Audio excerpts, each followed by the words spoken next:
ne balimaw bi an sigikun ye mun ye jigitugu masa Asimi Goïta a bɛ ka baara kɛ Mali kɔnɔ bi a ka bon hakili ma n'an bɔra yen i y'a faamuya bala Mohamed Ali Bachili a n'a den Rasbach 5 ni 6 u sigilen tun bɛ plateau sanfɛ parce que Mohamed Ali Bachili ni Arasa bɛ comme 5 ani 6 ça veut dire que u bɛɛ f'u gɔtɔ u bɛɛ de kelen ye n'olu bɛ i y'a faamuya n'olu bɛ côté min na don min na i y'a faamuya bala u bɛ galon tigɛ n'o tɛ côté min na don min na i y'a faamuya bala u bɛ galon fana tigɛ ka da o la an b'a olu bila o place la an b'a laban ni Soya Bayaya i y'a faamuya bala Corne Ouverture Media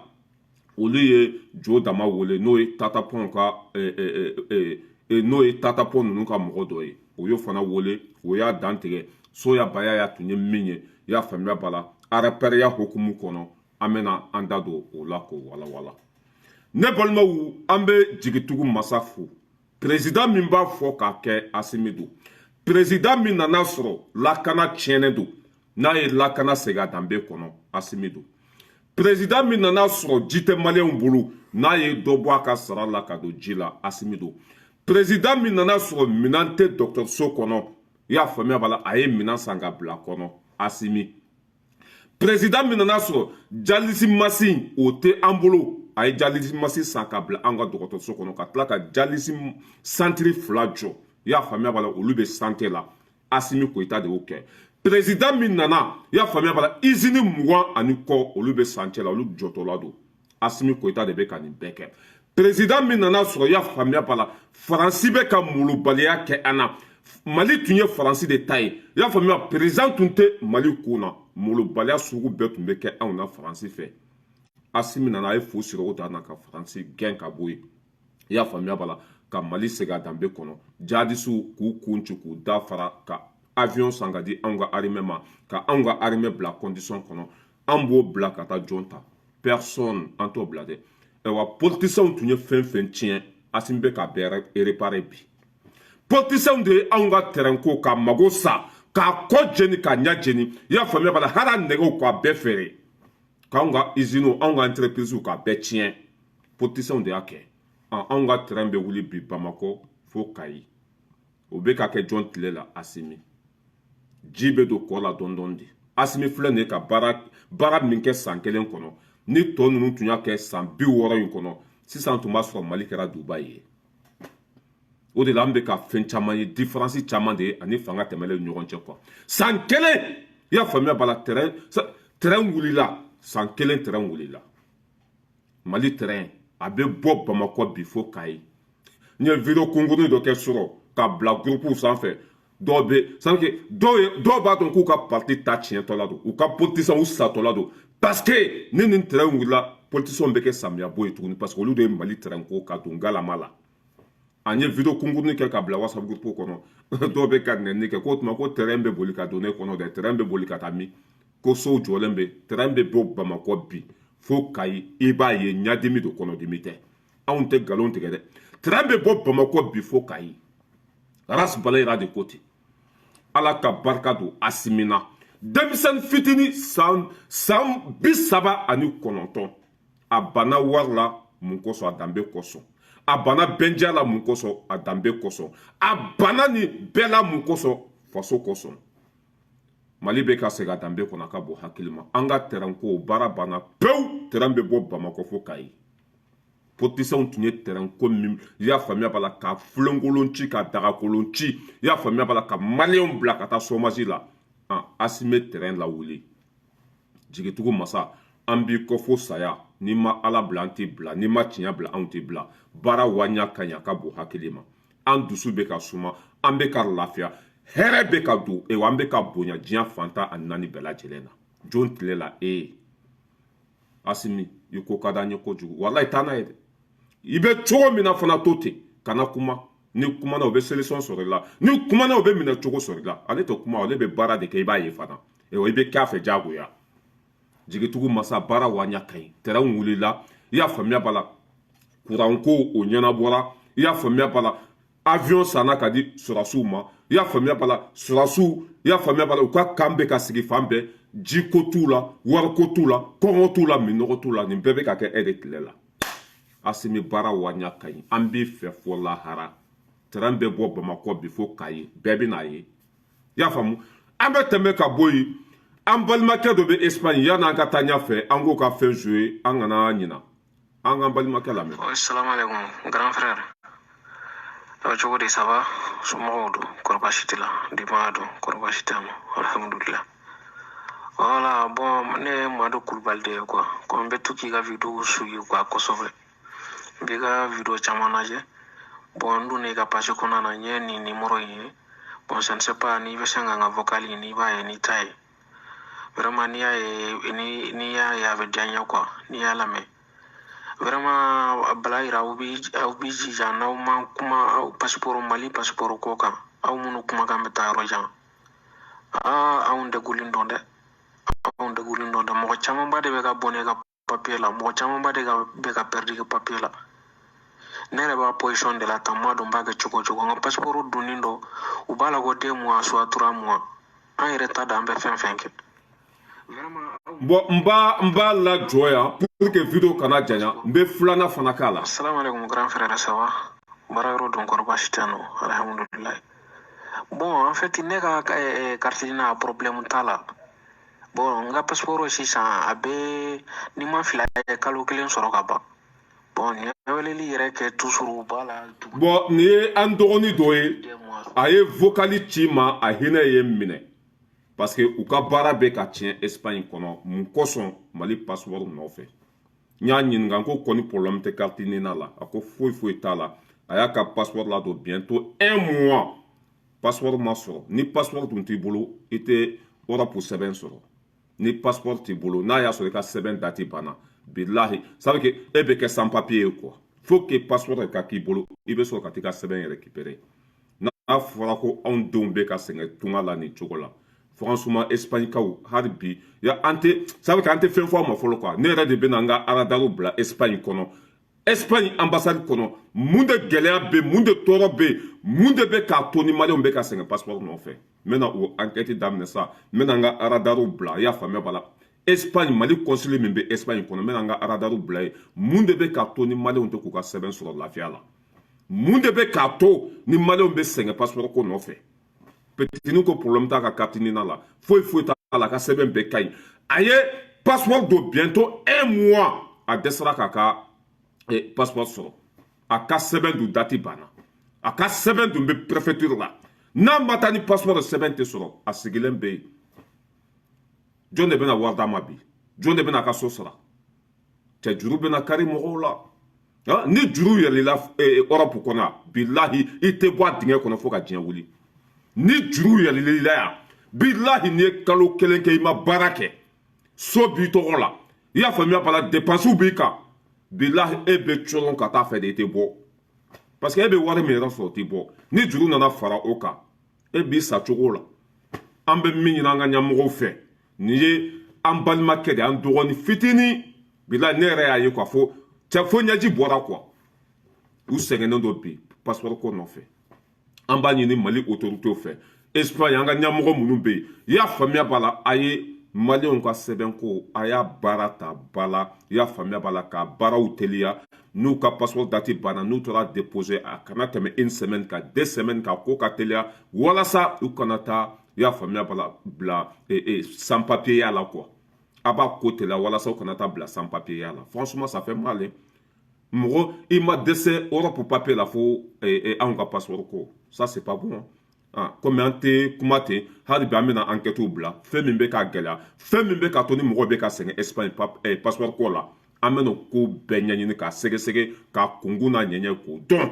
parce que mɔgɔ caman bɛ k'a fɔ k'u bɛ ka sɛgɛn Espagne kɔnɔ bi Mali passeport n'i b'a sɔrɔ bi ko salatu tigɛli don o ko k'a t'an ka ɲɛmɔgɔw la mɔgɔ minnu bɛ baara kɛ consul kɔnɔ n'o tɛ to tobi la o bɛ basi tobi la n'o tɛ basi tobi la o bɛ sigarati min na n'o t'o la o bɛ téléphone ci la c'est à dire que olu yɛrɛ de tɛ ka baara kɛ quoi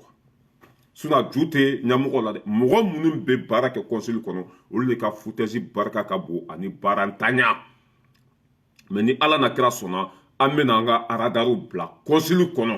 i y'a faamuya b'a la k'aw photow ta k'aw filmer aw ka baara kɛcogo n'a ka ɲi tɛgɛrɛ bɛ fɔ aw kun n'a ma ɲi an bɛ bɔ ni aw ye k'aw da lafɛ kɔnɔ Assimi be sɔrɔ ka ci bila aw ma i y'a faamuya bala aw bɛ remplacer aw bɛ taa Mali kɔnɔ wotoro pousser walima cɛga sɛnɛ la ye parce que an tɛ se ka wari don aw la ten ko mɔgɔw ka tɔɔrɔ passeport nɔfɛ i y'a faamuya u ka baara ka tiɲɛ u ka sokow ka tiɲɛ i y'a faamuya bala u danbe ka b'u la tunga la yan an tɛ jɛn n'a ye tuguni dɛ bɛɛ k'i ka baara ka kɛ cogo la aw taara de maliyɛnw ka lafiya aw nakun ye de maliyɛnw kama olu tɛ se ka tɔɔrɔ olu tɛ se ka sɛgɛn aw ɲɛna yan n'u sɛgɛnna an bɛ sanpɛrɛn jigin aw kan aw nakun ye basigi ni lafiya de aw nana maliyɛnw de kama olu man ka tɔɔrɔ olu man ka sɛgɛn papier ko nɔfɛ passeport nɔfɛ i y'a faamu wala an bɛ tɛmɛ ka bɔ yen n balimakɛ n'i ka appel lancelen hali bi an b'a ɲini maliyɛn den fɛn fɛn bɛ Espagne n'a y'a sɔrɔ gɛlɛya bɛ passeport ko la a ye n ta n ka inbox la a ye n wele n ka téléphone numéro la n ye petini kumakan min k'a la ni tiɲɛ don walima ni tiɲɛ tɛ aw minnu bɛ yen a y'an bɔ fili la maliyɛn den fɛn fɛn bɛ Espagne an b'a ɲini aw fɛ n'a y'a sɔrɔ Espagne passeport sɔrɔli ka gɛlɛn ni sɛgɛn b'a la ni tɔɔrɔ b'a la a ye vocaliw ci an ma an bɛ sɔrɔ ka ci lase ɲɛmɔgɔ ma Mali kɔnɔ yen comme ça mɔgɔ minnu bɛ baara kɛ consulat la o b'olu bɔ yen ka mɔgɔ wɛrɛ bila yen o se bɛ anw ye bi anw vidéomaniw bilahi n bɛ n kali ala la n'a y'a sɔrɔ mɔgɔ minnu bɛ consulat la olu de to k'u ka baara kɛ olu de bɛ ka maliyɛnw tɔɲɔ yen olu de bɛ k'a to ni maliyɛnw bɛ sɛgɛn passeport ko nɔfɛ an b'olu renvoyer Mali la ka mɔgɔ wɛrɛ bila ka na an b'olu bɔ place la ka mɔgɔ wɛrɛ bila ka taa yen mɔgɔ min bɛ baara ta en sérieux maliyɛnw man'u ka passeport déposer passeport c'est que passeport foroko dilannen don ka photo ta dɔrɔn ka nɔrɔ a la k'a di mɔgɔ ma o kan ka taa ta hali n'a y'a sɔrɔ a bɛ Tokyo don hali n'a y'a sɔrɔ i y'a faamuya bala ni mɔgɔw taara déposer aw bɛ taa ta Mali de la ka na n'a ye mais c'est pas la fin du monde kalo kelen passeport ma sɔrɔ ça c'était depuis 1960 dagolo o ye ancien modèle ni fɛnw de i bɛ ça veut dire que consul dɔw bɛ yan jamana wɛrɛ consul dɔw bɛ yen i bɛ t'i ka passeport déposer bi o b'a d'i ma bi a foroko dilannen don komi n'i ye nin dilan ka ban dɔrɔn ka photo nɔrɔ a la k'a di a tigi ma tɔgɔ sɛbɛn a la dɔrɔn k'a di a tigi ma ça c'est pas compliqué aw kana maliyɛnw tɔɔrɔ tunga la tunga ka gɛlɛn i y'a faamuya n'i tɛ baara la mɔgɔ t'a d'i ma i ka fɛn bɛɛ de y'i yɛrɛ ye i fa o yɛrɛ i ba o yɛrɛ i kɔrɔkɛ o yɛrɛ i dɔgɔnin o yɛrɛ ni c'est que n'i taara tunga la gɛlɛya c'est i ka fɛn bɛɛ de y'i yɛrɛ ye quoi n'a fɔra ko an bɛna sɛgɛn passeport ko fana nɔfɛ vraiment c'est décevant ça fait pleurer ça fait mal voilà an ni président tɛgɛ bɛ ɲɔgɔn bolo bilahi mɔgɔ minnu bɛ Espagne a ye sɛgɛsɛgɛli kɛ n'a y'a sɔrɔ baara tɛ ka k'a kɛcogo la a y'a fɔ an ye bilahi c'est que an b'u gɛn ka bɔ yen ka mɔgɔ wɛrɛ bila yen an b'u gɛn ka bɔ yen ka mɔgɔ wɛrɛ bila yen parce que u bɛ yen anw de kama n'o tɛ k'anw ka baara kɛ an b'u bɔ yen ka mɔgɔ wɛrɛ bila yen kuma fa filɛ a ba filɛ an bɛ tɛmɛ ka bɔ yen an bɛ na Mohamed Ali Bacili gɔnjigiba papa Bacili hinɛ bɛ ne la dɛ walahi ka fɔlɔ misiri kɔnɔ ka taa laban bari kɔnɔ a y'a lamɛn dɛ sariya ko foyi tɛ se ka nin ɲɛfɔ jamanadenw ye muso yɛrɛ de ko n b'a fɛ aw kan ka baara lajɛ ni n ye wari dun aw ka nɔ minɛ kabiri a bɛ minisiriya la fo k'a bɔ minisiriya la a bɛ lɛtiri ci la yɔrɔ bɛɛ a y'i taara fo waga a tun bɛ kɔfɛ a seginna a yɛrɛ de ma ka na aw y'a wele fana a ma ban a taara a fɛ yen. i ka kuma latigɛ tɛ ala seginnen a ye audience ɲini CNT président Diaw fɛ ka taa fɔ ye ko n bɛ Mali kɔnɔ dossier ko min bɛ yen CNT mɔgɔ minnu bɛ ka 1200 milliards ko kuma fɔ n'u b'a fɛ ka lamɛn ka kɛ cogo min je suis à votre disposition elle-même elle a dit 5 ani 6 fili yɛrɛ ta tɛ 1200 milliards ko kuma a y'a rappelé o parce que fili u bɛ avion san ni ko mun fɔ ne hakili bɛ nin conseil des ministres la jati bɛ ka nana septembre mois de septembre san 2000 ani san 13 kalo kelen kalo fila kalo saba o tɛmɛna an donna janvier san 2000 ani san 14 kɔnɔ i bɛ ka de ko sisan budget kura nana puisque budget kɔrɔ min tun bɛ yen a y'aw taara ka mun to yen n k'a fɔ jɔnkunda o an ma dɔrɔmɛ sɔrɔ yen ne yɛrɛ delila k'a fɔ ne ye sariya so ta a kɔnti fila kɔnɔ 16 de tun b'a kɔnɔ ne ka ministère kɔnɔ donc 16 ne y'o fɔ a mɛnna o mais ko Mali la mɔgɔ tɛ lamɛn budget kura il faut janvier donc janvier selen i bɛ taa o teriya la ni an ka sɔrdasi ɲɛmɔgɔw ye ɲɔgɔn ye lakana ni kumaw bɛ fɔ yɔrɔ min conseil de défense o y'o ye jɛkulu bɛ sigi ka lakanali ɲɛfɔ sɔrɔsi jɛkulu conseil de défense n'u ye ɲɔgɔn ye u ko u mago bɛ miliyari 100 la teriya la ka sɔrɔsiw ka fɛn teriya ka fɛn dɔw san ka d'u ma u ka se ka kɛlɛ kɛ n'o tɛ foyi tɛ yen fili o ɲini a y'a sɔrɔ hali budget kura ma fara ɲɔgɔn kan o de ye fili bila a sera bankiw ma a ye juru don Mali la an ka lakana ni fɛɛrɛw ɲini ka di an ka sɔrɔsiw ma mais wari in kun tɛ trésor kɔnɔ k'i bɛ taa ta o juru taara bankiw de fɛ sɔrɔsiw bɛ mago bɛ minɛn mun na n'u y'a san bankiw de b'a sara u ye donc wari tɛ fili bolo ani 1200 miliyari nin tɛ o tɛ fan kelen fɛ o miliyari 100 la avion sannaw de la avion yɛrɛ ma san président tɔgɔ la a sanna ko Mali ka kɛlɛkɛminɛn de don hali n'i bɛ taa de y'a ta ka yala n'a ye donc il va falloir maliyɛnw ka jati ta ko bɛɛ kɔnɔ an ka bɔ ɲɔgɔn ɲalajɛ la ka ɲɔgɔn kɛlɛ an ka ko kumakan lamɛn ka ɲɔgɔn faamu donc fili ye wari di sɔrɔsi ɲɛmɔgɔw de ma o de y'a kɛ ne bɛ to k'a fɔ mais munna fili tɔgɔ bɛ fɔ k'a sɔrɔ généraux minnu taara nin kuma fɔ ka décision ta u ma sa u bɛ yen i t'u tɔgɔ mɛn procédure yɔrɔ si la ne Bacili ma sɔn o ma o kɔrɔ ye ni fini b'i la Mali la i ka kojugu tɛ ɲini a tɛ ɲaɲini et civiliw de bɛ wele k'olu ye jamana ci nkalon don donc fili taar'o de d'u ma olu ka laɲini kɔnɔna na olu de y'a laɲini IBK fɛ IBK de bɛ sigi o tɔn kunna ka d'a kan k'ale de ye commandant en chef des forces armées donc ale de n'u bɛ sigi sɔrɔsiw olu de ko k'u mago bɛ miliyari 100 la a taara ka d'u ma donc est-ce que fili ka wari dun yɔrɔ bɛ yen wa a taara juru ta banki la k'a fɔ président wari kun tɛ n bolo nka n ye juru ta banki la i ka mɔgɔw n'u mago bɛ sanni mun na n'u y'a san u b'a ci bankiw b'a sara ɛ fili b'o dun min a m'a dun bi a m'a dun sini a ye mun fɔ caution na dun a ye mun fɔ caution na o ye en tant que juriste non n b'a fɛ ka don hala ka laɲiniw na fili y'a ɲini u y'a kuma fɔ fɔlɔfɔlɔ mun na jɔn ye audit yɛrɛ kɛ k'a fɔ ko ka taa sɛgɛsɛgɛ Musa Mara bilara fɛn nɔ la tatamli nɔ la ale de y'a ɲini bon n bɛ ala jɔ yan pour que video kana janya n'i y'a kumatɔ ye i bɛ ala kali k'a fɔ k'a bɛ ka tiɲɛ de fɔ tiɲɛ tɛ dɛ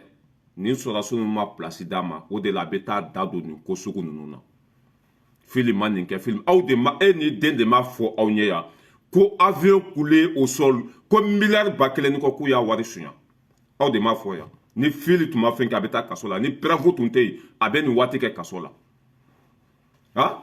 ni fili tun ma tiɲɛni kɛ a bɛ taa kaso la a bɛ n'i sigi ko fili ma foyi kɛ k'a ma suɲɛni kɛ i y'a faamuya b'a la ko sɔrɔsiw bɛ k'a minɛ k'a to kaso la dɔ wɛrɛ tɛ dɛ a ma place sɔrɔ ninnu tile la n'olu ma place sɔrɔ mɔgɔ min tile la i y'a faamuya b'a la u bɛ taa nkalon ta k'a nɔr'i la k'i tɔgɔ tiɲɛ k'i mankutu tiɲɛ o maloya t'o la ale n'a den minɛna nkalontigɛ joli de la nin n'a den u minɛna nkalontigɛ joli de la n bɛna bɛɛ dalilu di aw ma mɔgɔ minnu bɛ a bɛ kɛnɛ bila quoi jugusago den dɔ bɛ a bɛ ka tête de mort bila voilà mɔgɔ minnu bɛ kɛnɛ kɔnɔ a bɛ kɛri pɔmpe dɔ bɛ a bɛ ka tête de mort bila voilà ne balimaw ani Bacili n'a den o ye nkalon joli tigɛ yan a ka ca dɛ n'o n'i tɛ fan kelen na i y'a faamuya b'a la u bɛ nkalon sugu bɛɛ d'i la n'o n'i bɛ fan kelen na u b'i kɛ ala ye u b'i kɛ kira ye i y'a faamuya b'a la u b'i majamu ka tɛmɛ hali i y'a faamuya b'a la hali jeliba b'a kan anw tigɛra u la aw kumakan tɛ kɔ tigɛ den ni fa 5 ni 6 a bɛ tila k'a fɔ i y'a faamuya b'a la ko fili kelen ma wari suɲɛ ko sɔrɔsi ɲɛmɔgɔ de y'a suɲɛ wari in suɲɛna depuis san jumɛn nin détournement kɛra depuis san jumɛn jɔnw de tun bɛ fanga la ani sɔrɔsiw tun y'a détourné i y'a faamuya b'a la ah ni Asimi ninnu ma se k'u minɛ mais a suɲɛna aw de tile la mais pour k'aw m'u minɛ la question est là a y'aw tulo ɲɛgɛnnen to dɛ a ko fili de minɛna mais ko fili kelen ma suɲɛni kɛ ko sɔrɔsi ɲɛmɔgɔ de bɛ k'olu y'o suɲɛni kɛ suɲɛni kɛra jɔn tile la olu pour que olu ma sɔrɔsi ninnu minɛ k'o ye suɲɛni kɛ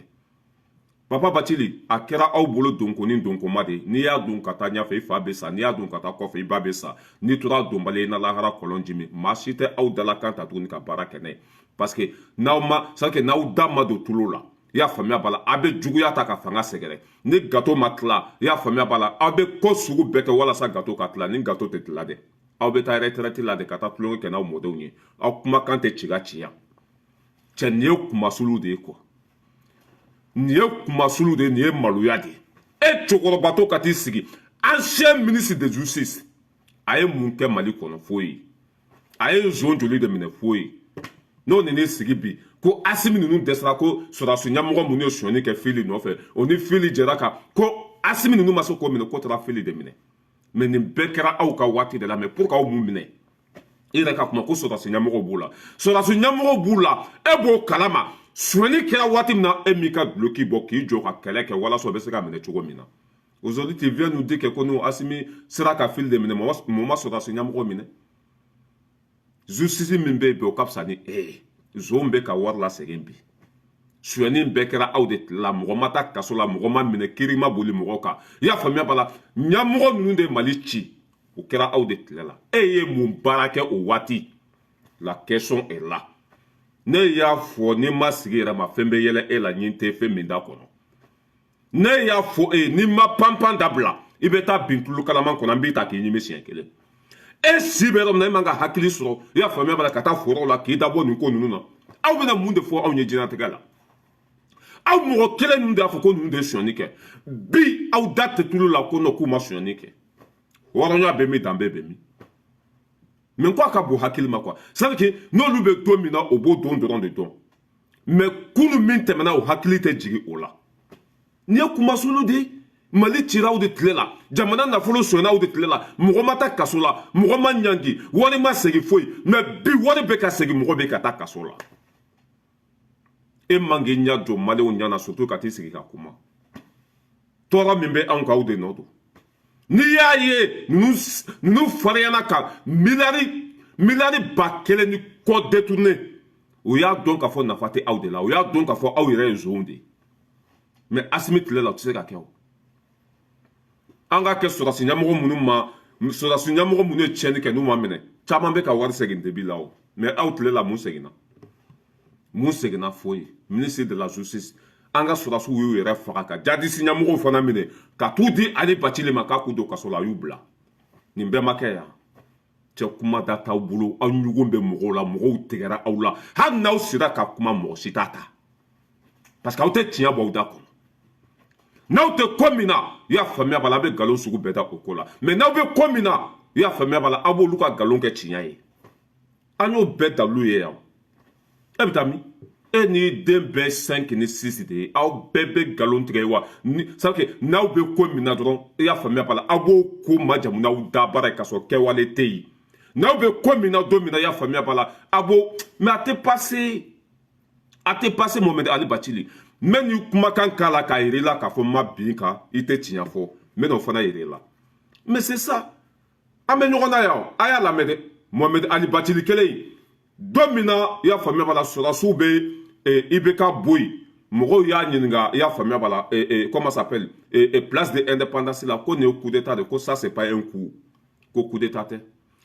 a ma place sɔrɔ min kan ko coup d'état don an b'aw kumakan ta tuguni yan hɔrɔn siri juru y'a dalakan de ye an bɛ problème fɛn fɛn kɔnɔ aw de y'a kɛ mara tun b'aw de bolo kunun mun kɛra e bɛ se ka mais ni ne y'a sigilen ye nin da baarabaya bɛɛ la mais a tɛ se k'a ka bilan de fɔ k'o de jigilatigɛ i ye mun ni mun de kɛ e ye mun ni mun de kɛ faso in kɔnɔ o fɔ anw ye ka fantanw tɔɲɔ ka fantanw ka du ci ka fantanw bila maɲumatɔ ko la e y'o de lase maliyɛnw ma ka dɔ fara jahadisiya kan ministre de domaine ka taa fantanw ka du ci ka ban ka faamaw ka du ci o bɛɛ bɛ quartier kelen kɔnɔ o kɛra anw ɲɛna yan aujourd'hui tu viens parler nous Asimi ninnu dɛsɛra Fili minɛnen don u banna ka juge Fili kan ka sa kaso de la an ka kɛ hali a kana sonyani kɛ mais ale de tun ye ɲɛmɔgɔ ye wari détournera cogo di wari ma don a don yɔrɔ la cogo di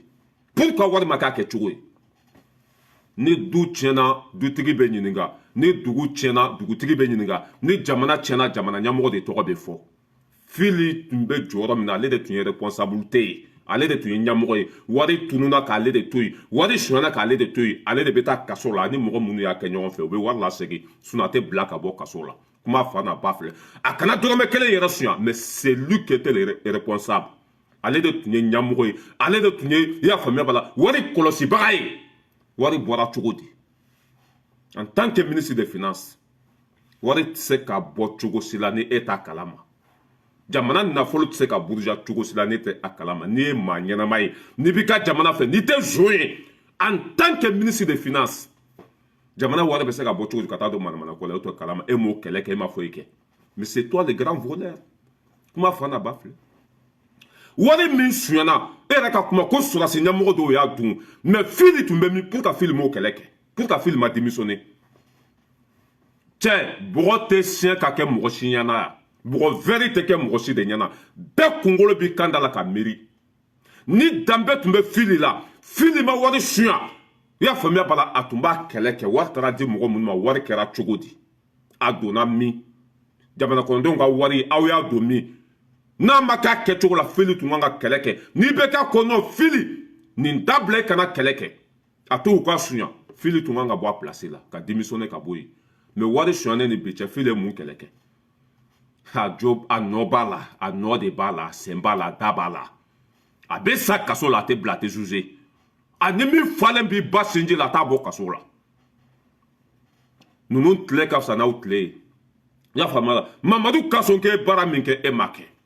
asime baara min kɛ ibk ma kɛ i y'a faamuya la sogɛli ye baara min kɛ bubu ma kɛ nin bɛɛ dalu bɛ kɛnɛ kan aw bɛna mun de fɔ anw ye danbe kɛnɛ kan mais ni mɔgɔ ta tiɲɛna i bɛ sɔn ko bɛɛ ma an ka sɔrɔsiw ye jadisi ɲɛmɔgɔ minɛ yan ka taa di e Bacili ma ministre de la justice y'u bila faransi ka mɔgɔ kelen nɔfɛ faransi ka mɔgɔ kelen y'u bila maliyɛnw ko mun y'u bila ko an kana kɛ wali ɲuman dɔnbali ye i y'a faamuya bala ko faransi de kama ko mali seginna danbe kɔnɔ ko n'olu ka mɔgɔ kelen minɛna i y'a faamuya bala ko hali ni jadisi 100 b'an bolo k'an kan k'olu bila danbe bɛ min hɔrɔnya bɛ min mɔgɔ minnu yɛrɛ ye jadisiw ye n'olu ka mɔgɔ minɛna u yɛrɛ dama k'a ɲɛnabɔ ye mais ka jadisi bɛɛ bila mɔgɔ kelen nɔfɛ o kɛra e de tile la sɔni kɛra ka e to ministre de la justice la i ye jɔn minɛ nana dalu ye sɔni kɛra Bacili e tile la i sera ka jɔn de minɛ ka don kaso la personne baara bɛ ka kɛ bi ne nana ko e bɛ kuma jɔn b'a da don e da la e n'i den jigilatigɛ don an bɛna Bacili kumakan k'a la k'a yira aw la n'ale bɛ ko min na don min na i y'a faamuya b'a la hali ni o ko ye nkalon de tigɛ a tɛ kuma a b'o nkalon dɛmɛ n'a tɛ ko min na ni i y'a faamuya b'a la gato tɛ ka sɔrɔ i y'a faamuya b'a la jamana nafolo tɛ ka sɔrɔ pilasi ma sɔrɔ a bɛ nkalon sugu bɛɛ tigɛ walasa a bɛ se ka pilasi sɔrɔ cogo min na ninnu ka stratégie bɛɛ de ne cɛ tɛ b'u da kɔnɔ dɛ fili ma juge dɛ a minɛna tan dɛ a ma sonyani kɛ dɛ Bacili bɛ k'a ka intérêt de ɲini bi a kɛra opposant de parce que Asimi ninnu m'u wele ka pilasi d'u ma o de juguya bɛ yen o de nkalon bɛ ka tigɛ ni pilasi dira ma bilahi ni Bacili kelen bɛ ne sigi ko fili ye sonyani kɛ ni Bacili welela bi ka pilasi d'a ma ka dɔɔni don a da kɔnɔ Bacili kelen bɛ ne sigi plateau sanfɛ maloya t'a la ko fili ye sonyani kɛ mais n'i y'a hakili sigi ko fili ma sonyani kɛ k'u k'a bila ka bɔ kaso la pilasi de ma d'a ma bilahi ni pilasi tun dira ma a tun b'a fɔ fili ka sa kaso la an bɛ ninnu dɔn ni den ni fa bɛɛ ye kelen ye n'i y'a ye ninnu bɛ t'u sigi plateau kelen kan bi dɛsɛ tɛ yan kumasulu don maloya don aw mɔgɔ fila bɛɛ jama tugura aw kɔ yan pilasi dira aw ma yan sanga tun b'aw la yan a ye mun de kɛ zoro an ka Bacili lamɛn dɛ k'a yira k'a fɔ ma nkalon t'a la k'a yira k'a fɔ ma bin a kan tiɲɛ tɛ bɔ a da kɔnɔ a ye Bacili lamɛn dɛ a lamɛn. Dans une unanimité totale de toutes les forces composantes, les forces militaires et paramilitaires sont intervenues non pas dans le dessein de faire un coup d'État, non, ils ont parachevé une lutte que nous avons commencée sur cette place. Moufonga baby, on y ngali bikeo. Et nous y ni ɲɔgɔn kɛ olu farala ɲɔgɔn kan ka kuma ɲɔgɔnya tɛmɛ u ni ɲɔgɔn cɛ ka bɛn a la kana i donni fanga kɔrɔ k'a bin ni sariya ko k'o de tɛ bɛn o tuma ne bɛ procureur Kasoge ɲininka est-ce que a wulila olu kama ni sariya ye wa est-ce que a bɛna dɔ f'u ye ni sariya ye wa ou bien sariya in dilannen bɛ de ni e bɛ fanga la i y'a ta cogo o cogo o tɛ lajɛ hali e y'a ta cogo min mɔgɔ wɛrɛ kana miiri yɛrɛ k'a b'a ta. Ye décembre kalo tile 34 ye. Les militaires maliens en cela ont eu un choix facile à faire. Parce que pour réprimer le pouvoir d'Ibeka ou n'importe quel pouvoir répressif politique, c'est l'armée, la police que ces pouvoirs prennent et leur donnent des armes pour tuer leurs concitoyens. Les militaires n'avaient pas le choix. Ibeka avait manqué totalement de réponse à la revendication légitime du peuple malien. Et il s'apprêtait à réprimer. Il réprimait avec qui? Avec ces militaires-là. Et si ces militaires avaient réprimé sur l'ordre d'Ibeka, il allait les lâcher devant la Cour pénale internationale. Donc, nos enfants ont eu raison. Chacun derrière son quelqu'un. Nous yɛrɛ y'a kɛ n'u ma nɔ minɛ dun n'u b'o fanga kɔnɔ u sigilen b'a kɔnɔ jamana b'u ka bolo kan bi o dun fana kɛra nin sariya kelenw de ko olu nana cogo min u kun kana na ten kutukutu. Bon ne balimaw dalu filɛ dɛ n'an k'u ma k'u tɛ tiɲɛ fɔ tiɲɛ tɛ b'u da kɔnɔ dalu filɛ dɛ waati min na coup d'état bɛ kɛ a nata tun bɛ jɔyɔrɔw kan a nata tun bɛ minisiriya la a nata tun bɛ perezaniya la a ko coup d'état tɛ dɛ mais Asimi ninnu sigira mu wele a ko sariya kan ka Asimi ninnu nɔ minɛ k'o ye coup d'état de kɛ ninnu bɛ kuma fɛn fɛn b'u da kɔnɔ i y'a faamuya b'a la taɲini don bilahi tiɲɛ tɛ Mali ko tɛ kuma fa n'a ba filɛ coup d'état bɛ kɛ waati min na Bacili ɲininkana de diɲɛ bɛɛ ɲɛna maliyɛn bɛɛ ɲɛna maliyɛn ba joli ɲɛna ko nin tɛ coup d'état ye dɛ ko nana kɛlɛ tɔ parasɛbɛ de walasa joli kana bɔ ko nin tɛ coup d'état ye ko Ibeka dɛsɛra de k'a ye fantan ka nafolo suɲɛ o de y'a to ni jamana kɔnɔdenw bɔra place ma sɔrɔ a ko coup d'état don wallahi n ko ala bɛ sabu kɛ ala bɛ ko yira aw la diɲɛ kɔnɔ yan bilahi n'aw ma sigi n'a ye quoi ala bɛ fɛn yira aw la yan bilahi a ka bon hakili ma ala bɛ an tɛ c'est que cɛ bɔgɔ vɛri tɛna kɛ mɔgɔ si ɲɛna yan aw ye min ye déjà o dɔnna aw sugu dɔnna aw tɛ tiɲɛ fɔ aw ta ye wari ko dɔrɔn de aw nata de ka bon n'aw bɛ ko min na don min na i y'a faamuya o la hali ni nkalon don a b'o kɛ tiɲɛ ye n'a tɛ ko min na don min na hali ni o ko ye tiɲɛ de a b'o kɛ nkalon ye nin de y'aw taabolo e ni den sabu kɛ i den yɛrɛ yɛrɛ de ye nin ye quoi e ni min filɛ plateau sanfɛ i den yɛrɛ yɛrɛ don aw bɛɛ kelen 5 ni 6 ko Fili ma sonyani kɛ Fili kan ka bila ka bɔ kaso la ko généraux de ye sonyani kɛ généraux ninnu ye sonyani kɛ jɔn tile la Mohamed Ali Bacili Ibeka Bubu Sise ninnu o don mɔgɔ si ma duloki bɔ ka kɛlɛ kɛ ko fantanw ka wari sonyana o don mɔgɔ si ma démissionné ko baara tɛ ka k'a kɛcogo la aujourd'hui tu viens nous parler que ko généraux ka wari sonyana ko généraux de ye wari sonya ko Asimi dɛsɛra k'olu minɛ yanni bi ka se e de tun bɛ yen mais pour ka e m'olu minɛ la question est la vieux père vraiment c'était une déception totale la honte n'aw tun sera k'aw makun a bɛ fisaya bilahi n'aw tun sera k'aw makun aw danbe tun bɛ to aw la danbe dɔɔni aw n'o tun bɛ taa lahara mais en tant que aw bɛ kuma la aw ka kunu kuma ni bi kuma an bɛna don aw tuloden kɔnɔ danbe t'aw la mɔgɔ min b'a fɔ i y'a faamuya bala ko Asimi ninnu nacogo ko coup d'état tɛ ka tila ka n'i sigi ko coup d'état don tɔgɔ jumɛn b'a la hɔrɔnya kɛnɛ kan tɔgɔ jumɛn b'a la danbe kɛnɛ kan n'an ye nin fɔ bɛ dimi ko bɛ cɛkɔrɔbaw dɔgɔya cɛkɔrɔba c'est que bonya tɛ si ye quoi bonya ye kɛwale de ye bilahi bonya tɛ si ye kɛwale don Fili bɛ sa kaso la a tɛ bila wari bɛ suɲɛ don min na jamana nafolo bɛ tiɲɛ don min na Fili de tun ye ministre de finance ye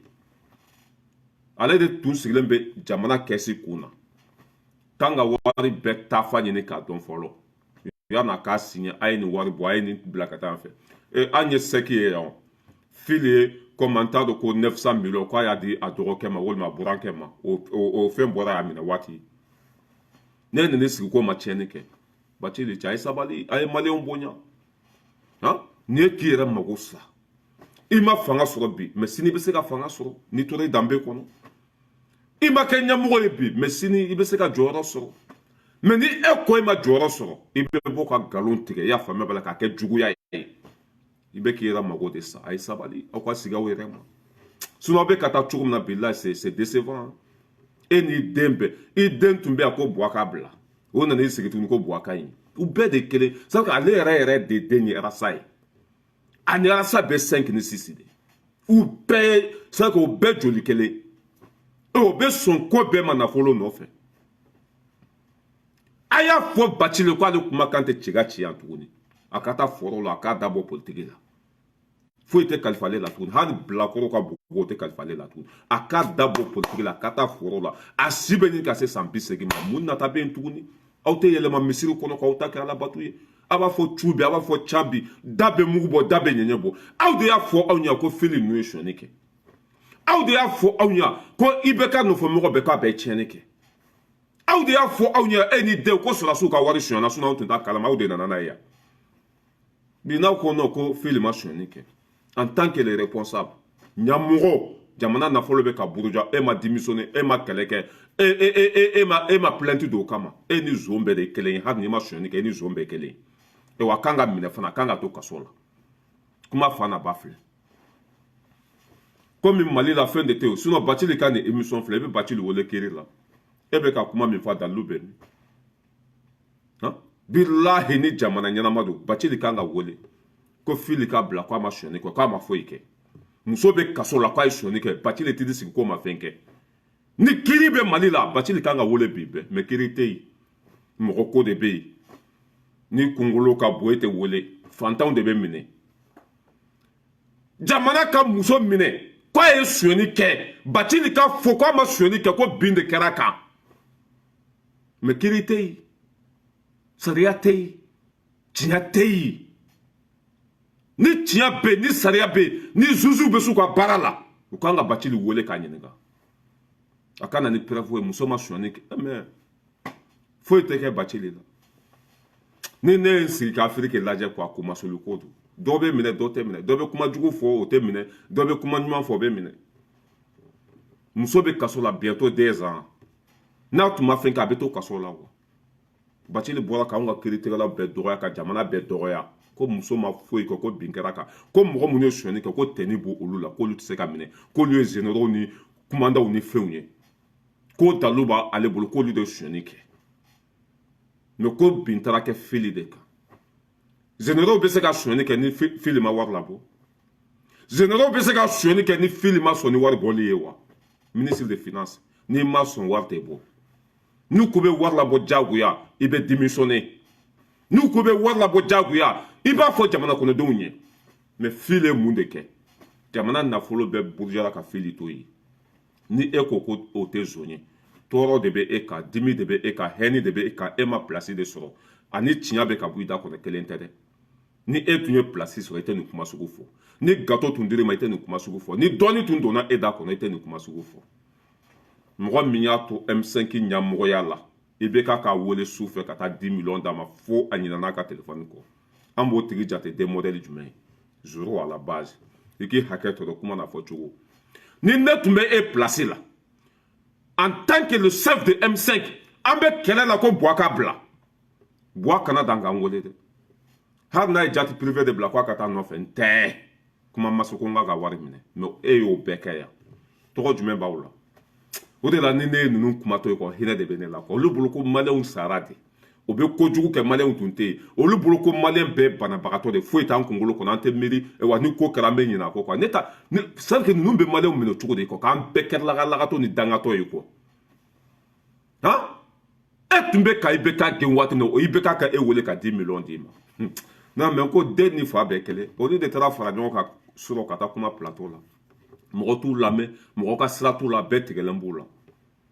ala ka hinɛ aw la Bacili nkalonfin de b'i da kɔnɔ fili ye sonyani kɛ o de y'a lase kaso ma fili de tun ye ɲɛmɔgɔ ye a ma jɔ a jɔyɔrɔ la faso nafolo bɛɛ bɔra trésor kɔnɔ ka fili to yen fili de tun kan ka minɛ hali n'a ma dɔrɔmɛ 1 dun fili de kan ka taa kaso la parce que a ta kun ye da ka jamana nafolo kɔlɔsi n'o tiɲɛna ka fili to yen fili de bɛ taa kaso la mɔgɔ si tɛ minɛ ale de bɛ minɛ sariya yɛrɛ n'an taara kiiri yɛrɛ sariya yɛrɛ ye min fɔ ka jamana wari kalifa e la o ka tiɲɛ i y'a faamuya e ma kɛlɛ kɛ e ma mɔgɔ don kaso la jɔn de bɛ minɛ ale de bɛ minɛ Bacili e kumakan a tɛ ciga ci yan Ngache, mba ka vidéo kalaka ira là ka foko c'est pas la peine. Ah la mede. Ah la mede. Dans une unanimité totale de toutes les forces composantes. Mumbai, avec Haketo. Les forces militaires et paramilitaires sont intervenues non pas dans le dessein de faire un coup d'État. Non, ils ont parachevé une lutte que nous avons commencée sur cette place. Mon fonga baby, on y n'gali bikeo. Et nous y ni nyonke, nous ferons la nyonka. Ka kuma ɲɔgɔnya tɛmɛ u ni ɲɔgɔn cɛ ka bɛn a la kana i doni fanga kɔrɔ k'a bin ni sariya ko k'o de tɛ bɛn o tuma ne bɛ procureur Kasoge ɲininka est ce que a wulila olu kama ni sariya ye wa e ko fɛn min tɛ coup d'état ye Kasoge bɛ wuli olu kama mun na e yɛrɛ de y'a fɔ ko coup d'état tɛ ko président min tun bɛ ko a ye tiɲɛni kɛ ni président ye tiɲɛni kɛ tiɲɛni tɛ ka ban jamana kɔnɔdenw b'a bɔ yen k'u ka pouvoir ta k'a di danbetigi ma coup d'état ma kɛ dɛ ɲɛmɔgɔ de fɔlɔ ye coup d'état kɛ jamana kɔnɔdenw na ɲɛmɔgɔ tun ye zon de ye ɲɛmɔgɔ tun dɛsɛra nafa t'a la an ka sigi an ka sa wa an ka sigi an ka jamana ka ci wa non an b'a bɔ yen de parce que ale kelen tɛ jamana ye ka mɔgɔ wɛrɛ bila min bɛ se i y'o tiɲɛ fɔ ka tila tuguni i ma place sɔrɔ ka taa nkalon tigɛ tuguni ko sariya kan ka Asimi ninnu minɛ. On appelle ça comment? N'intanga wele chogo jume. Ce monsieur-là, on appelle comment? N'en fla de bata qu'on a ta fantala. Nous d'abord tout là, hadne jamanachi, faut être avec comme ibeka tlela au betumbe. Mali dam tunye bamako de. Moroshima démissionné, Moroshima keleke, Moroshima doba sarala. Au den qualité nous devons comment la bi. Ne ma nous chier, ya famille la jamana beka chi, jamana beka tien, moro ye suoni ke bati nous ma Moroshimine. Non lu koko bena kuma bi. Jigila tigado. Alaka hina wala ka udara sumaya bebe au couleur do bebe au sugu do beya do ye Morosugu muni. Ça ka kuma kante chigachi. Ja abe couleur ka de se pa para, wulu be couleur sugu bejo. Muso be kasola, fili be sa kasola. Aye na folo minchia ka bo hakilima wate blabi. Ate blashini ni min ma konta ibe ta bo kasola ambe teme ka bo pour que vidéo kana janya ambe na ya famia bala soya bayaya aya la me sola kumbi tata penglo walma ni o kunjera parce a plan koni bo o de kumbi groupe ina je pense anzera ka ede soro abe haketo mba file doni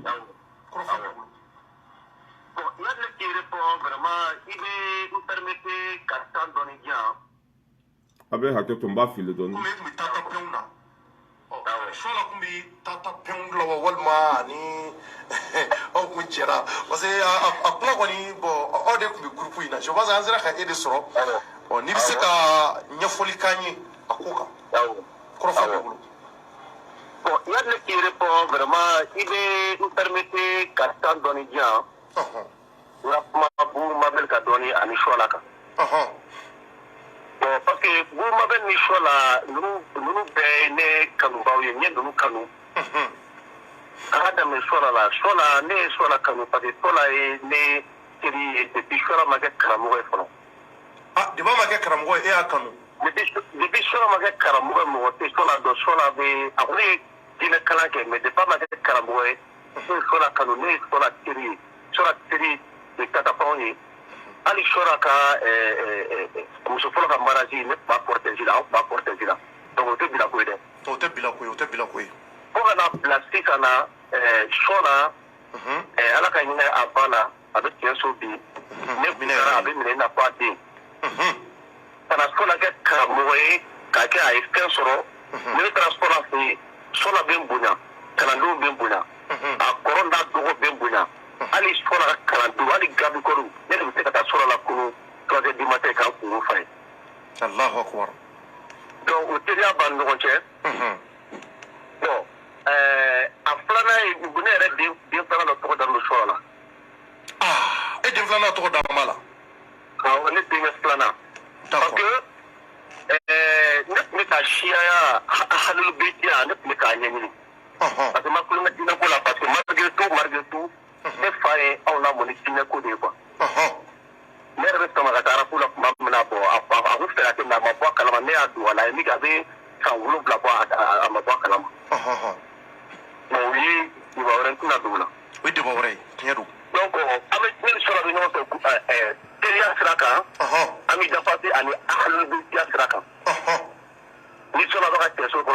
tiga ka cɛ so kɔnɔ n tɛ n'a cɛ n bɛ se ka dilan ka a sɛbɛn maa min faro kɛ yɔrɔ ko nin teliya ye an bɛ ɲɔgɔn sɔrɔ la ani hali bɛ to ka sira ne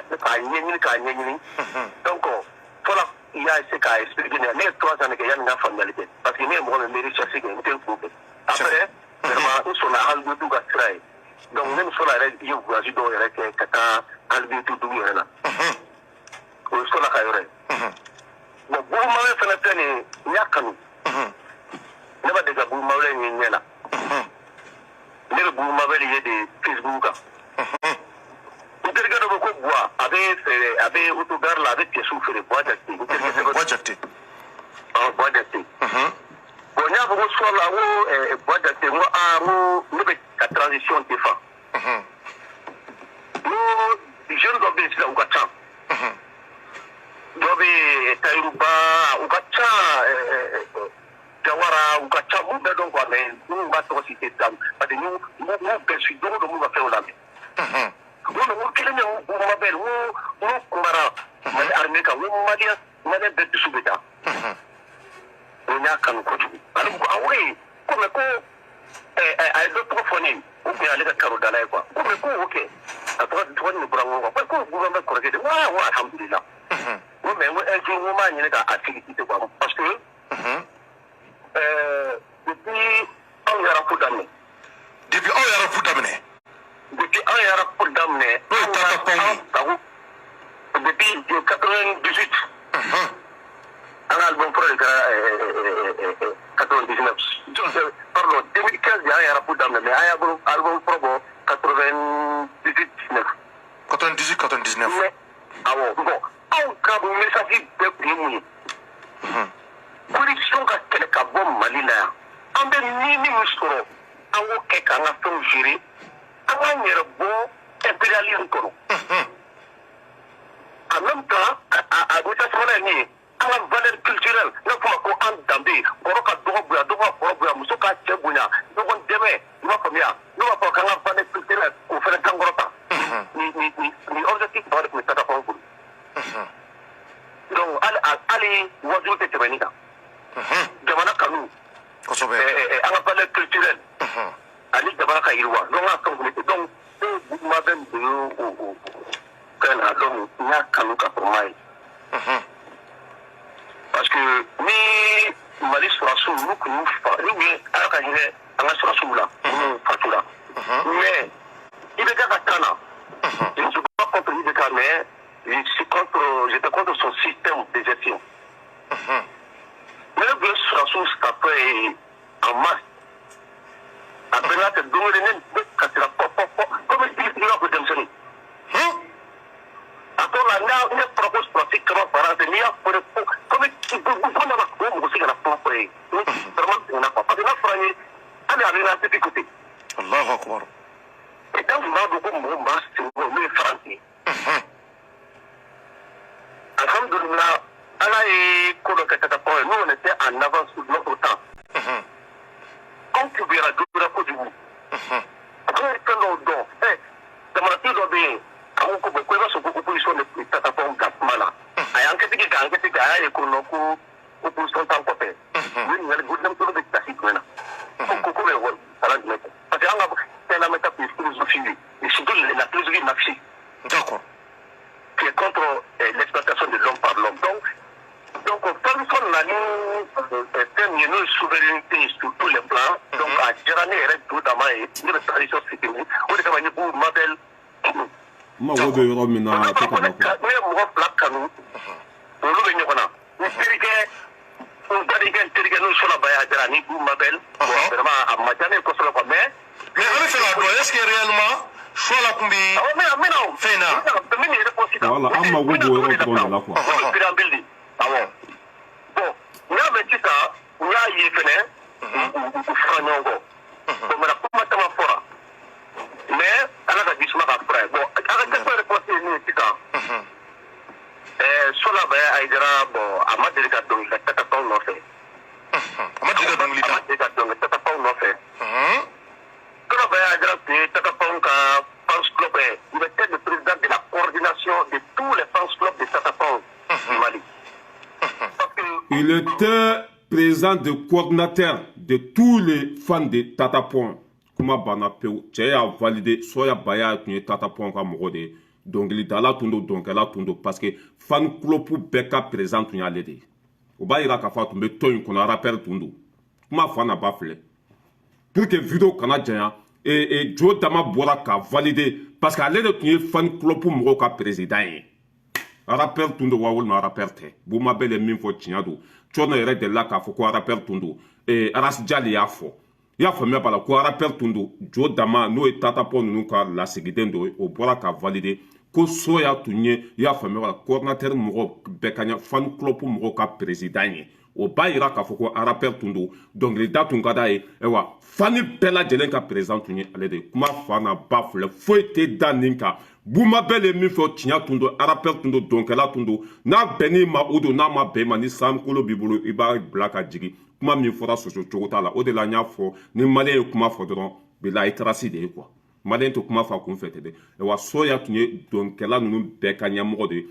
fani fara club ni fɛn ninnu bɛɛ ka président de tun ye Soya ye kuma fa n'a ba filɛ Cɔnɔ kelen de la k'a fɔ i ma Aras Jali y'a fɔ anw yɛrɛ y'a fɔ Buma bɛɛ y'a fɔ Mali bɛɛ da bɛnna nin kan Tata Pon mɔgɔ yɛrɛ bɔra ka valider k'u tun ye rappel de ye mais i tun tɛ dɔn kɛ n'i y'a faamuya o la u ka président tun ye e de n'i kɛra jɛkulu min président ye e t'o dɔ ye wa i mana kɛ jɛkulu min président ye i y'o dɔ de ye parce que i y'o baara kanu baara diyara i ye o de la i taara don a la kuma fa n'a ba filɛ an bɛ bɔ kuma kɔnɔ yan hakɛto bɛ kuma kɔnɔ komi n ka heure janyana vidéo yɔrɔnin tun ka jan quoi Jo Dama bɔra ka valider Buma bɛ ka kuma a y'a sɔn ci la Aras Jali ninnu n bɛna quoi komi taa ye n tan tɛgɛ ma quoi sinon Cɔnɔ yɛrɛ tun kan ka ɲininka jɛ faga n'a ka nafigiya bɛɛ Cɔnɔ ni fɔlɔ de kuma in fɔ pourquoi ma question posé Cɔnɔ kun e y'a dalilu bɔ min e y'a an bɛna